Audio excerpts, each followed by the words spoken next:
day 4 of Frightfest. It's a Sunday. I'm tired.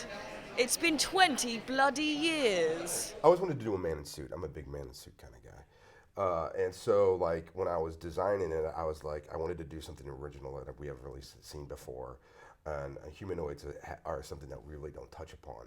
So, like, I sort of, like, thought of him as, like, underground dweller, and I had, like, this, spoiler, he's got this light on his head.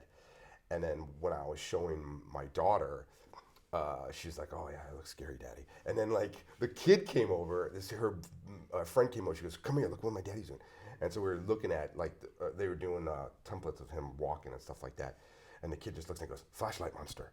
And I go, that's a great title for him. He was actually in a suit, Yeah. you know, and you could react properly rather than just have this sort of nothing. Yeah, Weston was there And a he was lot. awesome. Weston, and he's Yeah. amazing. I mean, because the suit, you know, it takes 3 hours to get into, it takes 2 hours to get off.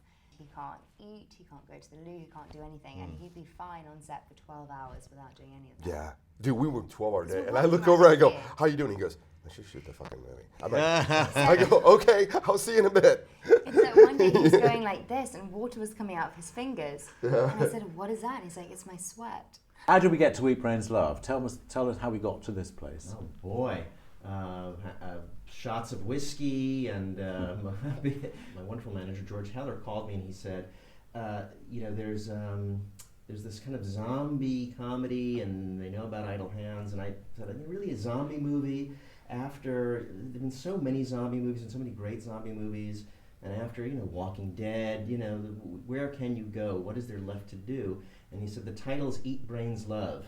And I said, "Stop drilling, you've hit oil. Where do I sign?" I mean, as soon as I heard that title, I knew I was in. The sensibility, I thought, was, you know, what if Nickelodeon, which is a young person's television channel in the States, like, what if they directed Herschel Gordon Lewis to do a pilot? So to me, that was kind of, if you can imagine Herschel Gordon Lewis doing young person's television, Eat Brains Love might be, you know, what you'd find. Basically, there's a lot of locations which are great, but which look a lot like a lot of other mansions and other locations that you've already seen in other films.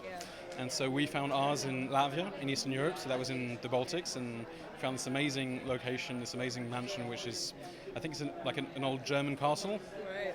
And it happens to be a music school as well now, so that made it even more relevant to what we were doing with it, yeah.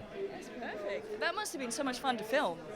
It was great fun. It was like going on the set of The Shining every day. So excited and thrilled to get to read a script like that has so many different layers to a character. She's a character that gets to be so innocent and naive, and also a feral, animalistic cannibal, which you don't get very often. A mixture of all those things. That's quite a rare role, isn't it? It's a really rare role. It's like, it's a movie that starts as a very intimate psychological thriller, beginning with children and imaginary friends and fantasies, and then it kind of explodes into this like manic state of kineticism and color, and then it becomes cosmic horror.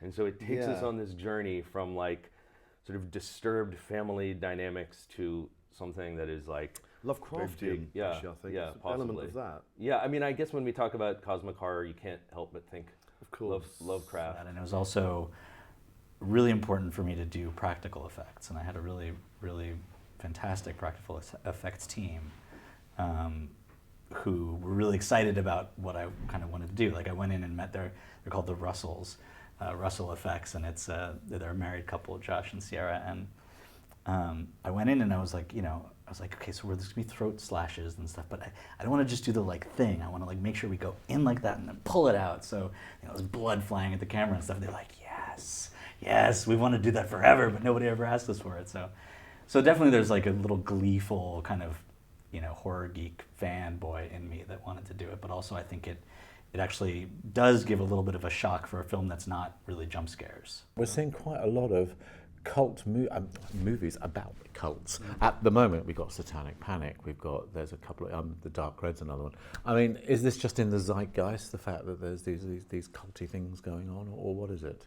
I mean, cults are very fascinating. I think I'm not sure why the trend is going that direction, but they're it's fascinating to kind of look into the human psyche of what causes people to. Obviously, it wasn't the snow, but so what attracted you to the drone? Yeah, not the snow. When I saw her shooting, I was like, oh man, I hope I can. And that was one of the things on the call when I talked to Jordan. When we were talking about the script, he was like, can you manage the cold? I warned her. I said it's not going to be easy. Yeah, I was. I felt a lot like I was shooting The Revenant. I was like, oh yeah, this is my Revenant. But instead of like 150 days of shooting, it was 20 days shooting. Yeah.